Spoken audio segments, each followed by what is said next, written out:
नमस्कार, मैं Jitendra Sharma, Saket girl PG college Dahila Mau Pratapgarh के ऑनलाइन प्लेटफॉर्म से मैं आप सभी को प्राचीन इतिहास का एक महत्वपूर्ण टॉपिक भारत के महत्वपूर्ण संवत के बारे में आज चर्चा करेंगे, जो कि आपका न कि वनडे परीक्षाओं में बल्कि आपके अन्य परीक्षाओं में भी बहुत महत्वपूर्ण है। इसलिए आज हम सभी लोग सबसे पहले अपना टॉपिक तैयार करते हैं और टॉपिक है आपका भारत के महत्वपूर्ण संवत।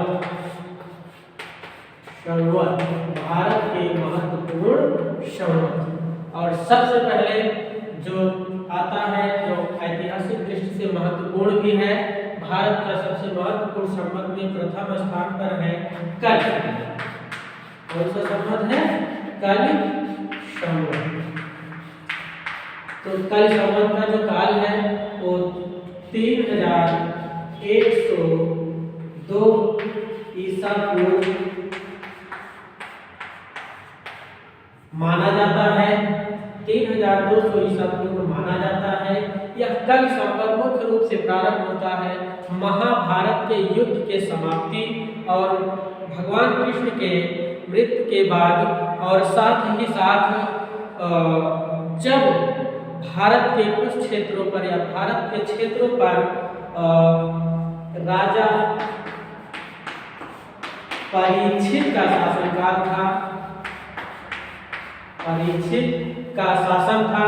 और हम देखेंगे कि राजा परीक्षित का वर्णन कहाँ पर हुआ है। तो राजा परीक्षित का वर्णन हुआ है अथर्ववेद में। और अथर्ववेद में राजा परीक्षित को कहा गया है मृत्यु लोक का देवता। मृत्यु लोक का देवता। और ऐतिहासिक दृष्टि से यह संवत इसलिए महत्वपूर्ण है क्योंकि कल संवत में ही वर्णन किया गया है, कल संवत के आधार पर गणना किया गया है। आर्यभट्ट ने अपने आर्यभट्टीयम और सूर्य सिद्धांत, आर्यभट्टीयम और सूर्य सिद्धांत, इस ग्रंथ में ये रचना किसकी है? यह रचना है आर्यभट्ट की। तो आर्यभट्ट ने जो ये ग्रंथ की रचना की है, इसमें जो भी बातें रखी हैं और जो तिथि की गणना की है वो कल संवत के अनुसार ही की है। कल संवत का एक और नाम है युधिष्ठिर संवत। यानी कल संवत का अगर उपनाम पूछा जाए तो कल संवत का उपनाम है, कल संवत का उपनाम है क्या? युधिष्ठिर संवत। युधिष्ठिर संवत। ये हो गया आपका कल संवत। उसके बाद बारी आती है कल संवत के बाद अगला टॉपिक आता है आपका महत्वपूर्ण टॉपिक। कल संवत के बाद सप्तऋषि संवत। कल संवत के बाद दूसरा संवत आता है सप्तऋषि संवत। दूसरा संवत है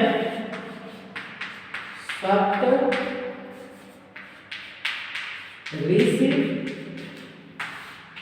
संवत। सप्तऋषि संवत, इसका टाइम पहले जान लेते हैं। सप्तऋषि संवत का टाइम है 3076 ईसा पूर्व। सप्तऋषि संवत, जैसे कल संवत का एक उपनाम युधिष्ठिर संवत था, वैसे सप्तऋषि संवत का भी दो उपनाम है। उपनाम, वो दो उपनाम क्या है? जैसे कश्मीर क्षेत्र में इसे लौकिक संवत कहा गया है। लौकिक संवत। और हिमाचल क्षेत्र में इसे शास्त्र संवत कहा गया है। हिमाचल क्षेत्र में शास्त्र संवत यानी सप्तरी संवत का प्रारंभ होता है 3076 ईस्वी में ईसा पूर्व में प्रारंभ होता है, जिसे कश्मीर में लौकिक संवत के नाम से जाना जाता है और हिमाचल क्षेत्र में शास्त्र संवत के नाम से जाना जाता है। और ऐतिहासिक दृष्टि से इसलिए महत्वपूर्ण है क्योंकि मौर्यकालीन एक प्रसिद्ध ग्रंथ है महावंश में सम्राट अशोक के राज्यारोहण की गणना यानी इनके सम्राट अशोक के राज्याभिषेक की जो गणना की गई है वो सप्तऋषि संवत के आधार पर की गई है। तो दूसरा महत्वपूर्ण संवत आपका क्या हो गया? सप्तऋषि संवत। और उसके बाद तीसरा संवत आता है जैन संवत। तीसरा संवत जैन संवत जो कि एक महत्वपूर्ण संवत है और तीसरा संवत लिखते हैं। उसके बाद इसके महत्वपूर्ण टॉपिक को हम देखते हैं। तीसरा संवत है जैन संवत। जैन संवत कब माना जाता है? जैन संवत 527 ईसा पूर्व। जैन संवत 527 ईसा पूर्व। अब इसे माना क्यों जाता है जैन संवत? क्योंकि 527 ईसा पूर्व में भगवान महावीर स्वामी को इसी वर्ष क्या प्राप्त हुआ था? निर्वाण की प्राप्ति हुई। क्या प्राप्त हुआ था? निर्वाण की प्राप्ति हुई थी। 527 ईसा पूर्व में भगवान महावीर स्वामी को निर्वाण की प्राप्ति हुई थी, अर्थात भगवान महावीर स्वामी की क्या हुई थी? मृत्यु। यहाँ पर आप ध्यान देंगे, अभी इसके बाद आता है बौद्ध संवत। लेकिन एक टॉपिक है जैसे निर्वाण की प्राप्ति एक ऐसा कॉमन शब्द है जिसका प्रयोग बौद्ध धर्म और जैन धर्म दोनों साहित्यों में किया गया है। लेकिन हम देखेंगे कि जैन धर्म में जो निर्वाण शब्द है उसका संबंध है मृत्यु से, यानी महावीर स्वामी को जो 527 ईसा पूर्व में मृत्यु हुई थी तो उसे निर्वाण कहा गया। लेकिन बौद्ध धर्म में ज्ञान की प्राप्ति को निर्वाण कहा गया है। बौद्ध धर्म में ज्ञान की प्राप्ति को निर्वाण कहा गया है। तो इस प्रकार 527 ईसा पूर्व में महावीर स्वामी की मृत्यु हुई थी, जिसके कारण इसे क्या कहा गया? तब से जैन संवत प्रारंभ होता है। प्रायः ये हो गया तीसरा। इसके बाद आता है चौथा बौद्ध संवत। चौथा आता है बौद्ध संवत। बौद्ध संवत चौथा है बौद्ध संवत। बौद्ध संवत ये कब प्रारंभ होता है? बौद्ध संवत 544 ईसा पूर्व से प्रारंभ होता है। 544 क्यों माना गया है बौद्ध संवत? क्योंकि 544 ईसा पूर्व में महात्मा बुद्ध को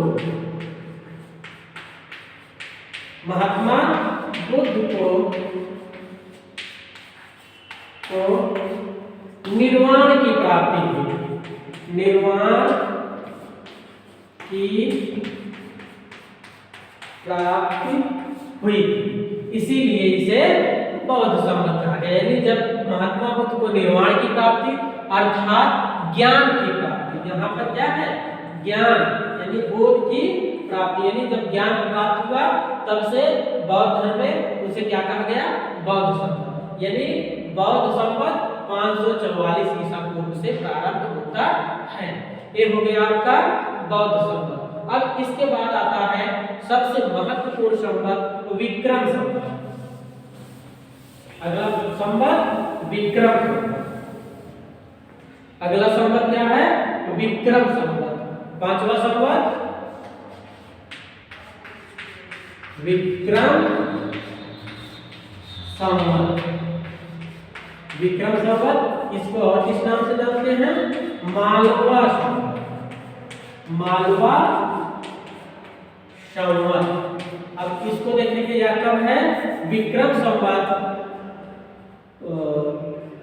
57 ईसा पूर्व। विक्रम संवत कब है? 57 ईसा पूर्व में है, क्योंकि इसी वर्ष मालवा यानी विक्रमादित्य द्वारा शकों को पराजित किया गया था। विक्रमादित्य ने शकों को पराजित किया, इसीलिए या तब से इन्होंने शकों को पराजित करने के कारण ही इन्होंने एक नया संवत चलाया जिसे विक्रम संवत कहते हैं। यह ईसा पूर्व है, यानी 57 ईसा पूर्व में। कब शुरू हुआ विक्रम संवत? 557 ईसा पूर्व में। इसके बाद अगला संवत आता है आपका, थोड़ा सा इसको देख लेते हैं। विक्रम संवत का एक और नाम है, और विक्रम संवत का एक नाम क्या है? इसे, क्योंकि जब विक्रमादित्य शासन कर रहे थे उस समय चारों तरफ खुशहाली थी, सारे नगर के लोग, क्षेत्र के लोग साधन संपन्न हो गए थे, इसलिए खुशहाल होने के कारण इसे सतयुग से संबंधित जोड़ा गया, यानी इनके शासनकाल को सतयुग कहा गया, इसलिए इसे विक्रम संवत का एक नाम है सत संवत। सत ना कहिएगा, क्या रहेगा? सत। शत नहीं बल्कि शक नहीं बल्कि कौन सा संवत? शत संवत। शत संवत या कृत संवत। कृत संवत यानी विक्रम संवत के अन्य नाम क्या है? शत संवत और कृत संवत। कब से प्रारंभ माना गया? 57 ईसा पूर्व में माना गया। कब से प्रारंभ माना गया? 57 ईसा पूर्व से माना गया। अब अगला आता है विक्रम संवत के बाद आता है छठवां है आपका महत्वपूर्ण संवत है शक संवत। कौन सा है? शक संवत। अब शक संवत और विक्रम संवत में जब परीक्षाओं में पूछा जाने वाला सबसे महत्वपूर्ण प्रश्न है, पूछा जाता है विक्रम संवत कब से प्रारंभ हुआ, तो आप लिखेंगे 57 ईसा पूर्व। और पूछा जाता है शक संवत कब से प्रारंभ हुआ, तो आप लिखेंगे यहाँ ईसा पूर्व नहीं रहेगा, यहाँ ईस्वी रहेगा, 78 ईस्वी। यहाँ पर राजा विक्रमादित्य द्वारा शकों को पराजित करने के कारण ये विक्रम संवत प्रारंभ किया गया। और यहाँ पर शक संवत कुषाण वंश के प्रसिद्ध शासक कनिष्क के राज्यारोहण, कनिष्क का जिस वर्ष राज्यारोहण हुआ यानी 78 ईस्वी में राज्यारोहण हुआ, तब से इसे क्या कहा गया? तो 78 ईस्वी को किस रूप में माना गया? शक संवत के रूप में माना गया। तो 78 ईस्वी शक संवत। अब देखते हैं यही शक संवत को भारतीय संविधान में शामिल किया गया, जिसे राष्ट्रीय संवत भी कहा जाता है। इसे भारतीय संविधान में भी शामिल किया गया। तो कब इसको शामिल किया गया या कब इसको राष्ट्रीय संवत के रूप में माना गया? तो ये माना गया 22 मार्च 1957। कब से माना गया? 22 मार्च 1957 को इसको संविधान में शामिल करते हुए इस संवत को राष्ट्रीय संवत के रूप में मान्यता दी। ठीक। अब इसके बाद अगला संवत आता है कलचुरी संवत। अगला संवत कलचुरी संवत छठा है आपका जो महत्वपूर्ण है कलचुरी संवत।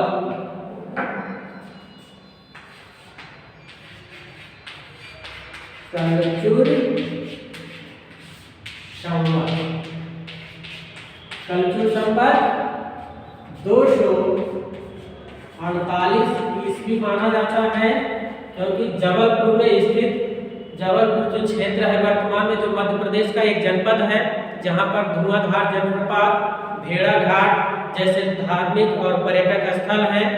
और यही इसी जनपद में प्राचीन काल में यानी इस समय कलचुरियों का साम्राज्य था, जो वहां के आभीर वंश के लोगों ने शासन किया और उन्हीं आभीरों द्वारा कलचुर संवत चलाया गया।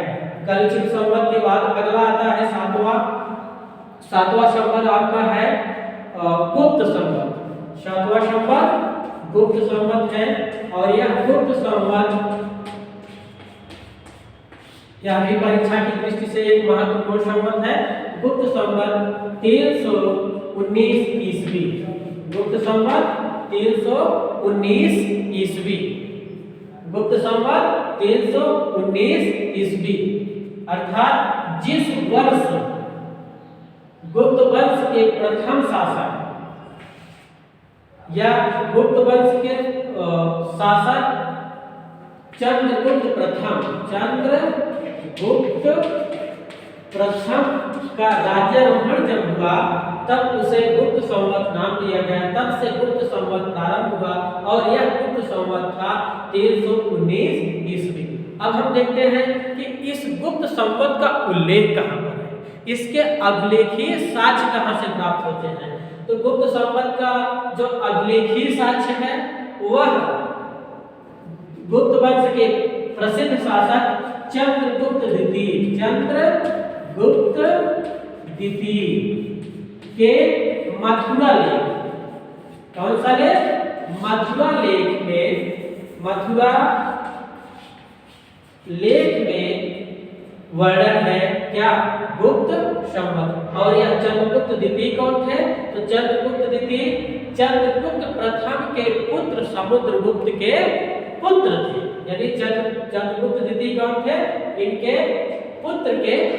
यानी चंद्रगुप्त प्रथम के पुत्र का नाम था समुद्रगुप्त, जिसे भारत का नेपोलियन भी कहा जाता है। और समुद्रगुप्त वीणा वादक भी थे, एक प्रसिद्ध वीणा वादक भी थे। और समुद्रगुप्त के पुत्र का ही नाम चंद्रगुप्त द्वितीय था, जिन्होंने मथुरा लेख में वर्णन कराया है। जहाँ पर मथुरा लेख में वर्णन है गुप्त संवत का। तो इसका पूरा लेखी प्रमाण कहाँ से प्राप्त होता है गुप्त संवत का, मथुरा लेख से। मथुरा लेख किसका है, तो मथुरा लेख चंद्रगुप्त द्वितीय का है। फिर इसके बाद अगला आता है गुप्त संवत के बाद हर्ष संवत। गुप्त संवत के बाद हर्ष संवत, और हर्ष संवत आपका नौवां है। हर्ष संवत हर्षवर्धन का जिस वर्ष राज्याभिषेक किया गया, हर्षवर्धन के राज्याभिषेक किस वर्ष हुआ था, 606। तो हर्ष संवत कब से माना जाता है, 606 ईस्वी। यानी जिस वर्ष सम्राट हर्षवर्धन का राज्याभिषेक हुआ तब से उस काल को या उसके बाद वही उसी से शक संवत घोषित किया गया। फिर शक संवत के बाद आता है आपका अगला संवत। शक संवत के बाद आता है हर संवत के बाद अगला संवत आपका आता है हिजरी संवत। हर संवत के बाद नौवां है 10वां हिजरी संवत। या हिजरी संवत कब से प्रारंभ हुआ, हिजरी संवत कब से माना जाता है, यह इस्लाम धर्म का एक महत्वपूर्ण धर्म है या महत्वपूर्ण संवत है इस्लामों का। और ये जो है हिजरी संवत 622 ईस्वी कब से प्रारंभ माना जाता है, 622 ईस्वी। क्यों माना जाता है या हिजरी संवत कब से प्रारंभ हुआ, तो आंसर होगा आपका 622 ईस्वी। देखिए आप लोग ध्यान दीजिएगा, क्योंकि मोहम्मद साहब का जन्म कब हुआ था, 570 ईस्वी में हुआ था। कहाँ पर हुआ था, अरब देश के मक्का नामक शहर में हुआ था। कहाँ हुआ था, मक्का नामक शहर में हुआ था। लेकिन जब ये नए धर्म की यानी इस्लाम धर्म की स्थापना किए और प्रचार प्रसार कर रहे थे, तो मक्का में इनका क्या किया गया, बहुत विरोध किया गया। तो जिसके कारण ये मोहम्मद साहब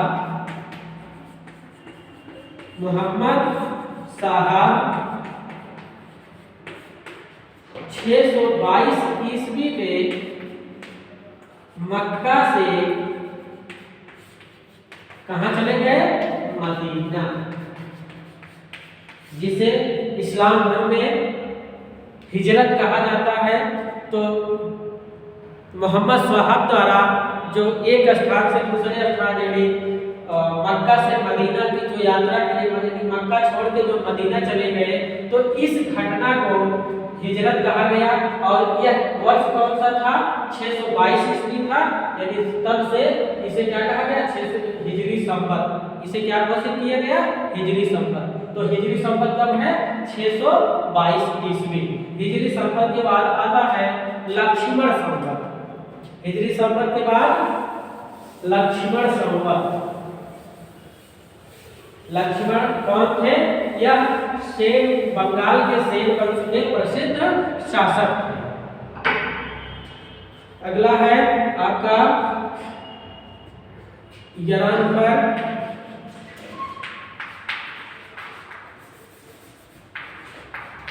लक्ष्मण संवत। लक्ष्मण संवत कब से प्रारंभ हुआ? 1190 ईस्वी, अर्थात जिस वर्ष सेन वंश के शासक लक्ष्मण सेन ने जब राज्याभिषेक हुआ, उस घटना के बाद से उसके बाद उसी वर्ष को लक्ष्मण संवत के नाम घोषित किया गया। उसके बाद आखिरी संवत है इलाही संवत। इलाही संवत यह अकबर द्वारा स्थापित एक नया धर्म इलाही धर्म था, जो 1583 ईस्वी में स्थापित किया गया था। तो इस वर्ष अकबर द्वारा इसे 1583 ईस्वी में इस वर्ष के बाद से या इस वर्ष इलाही संवत घोषित किया गया।